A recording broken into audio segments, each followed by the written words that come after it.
Enggak ya? Oke, tahan Bu. Keresahan Ibu, saya mau dengar dulu. Sebagai anggota DPR, kemarin resah nggak Bu? Ngelihat situasi di Jakarta, orang-orang pada ribut, pintu nggak dibuka-buka, Ibu resah nggak? Banget. Apa yang Ibu resahkan? Ya, ini nggak harusnya terjadi kayak gini. Oke. Ini nggak harusnya terjadi dan sebetulnya tentu pelajaran berharga juga bagaimana cara komunikasi yang lebih baik begitu. Ya, itu dia. Menurut saya cara komunikasi, menyampaikan pendapat apapun, latar belakang kita tadinya apapun, ketika menjadi wakil rakyat, ya udah, memang kita jadi pembantunya rakyat sebenarnya. Kita nggak bisa menggunakan narasi-narasi yang pilihan kata, diksi yang terkesan nantangin rakyat. Menurut aku ya, barangkali aku salah, tapi cara pandangku begitu. Jadi kalau misalnya bukannya aku nggak dikritik loh, bukannya aku nggak.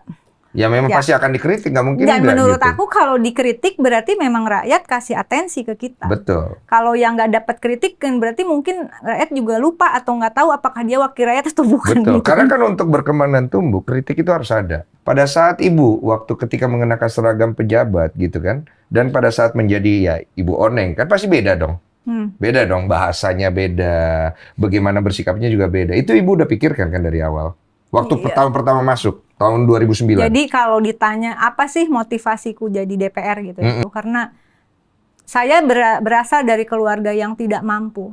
Awalnya itu. Saya merasa, saya tahu betul rasa tidak enaknya menjadi anak dari keluarga miskin. Oke. Ya, jadi ibu saya meninggal karena tidak bisa berobat begitu, bahwa nyawa urusan Allah, ya betul. Tetapi keluarga pasti sedih kalau kemudian tidak bisa orang tua atau keluarga kita, orang tercinta kita sakit, kita tidak bisa berobat segala macam begitu.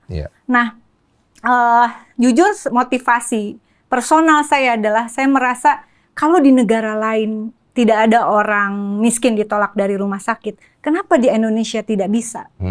Berarti ada sesuatu yang harus diperbaiki.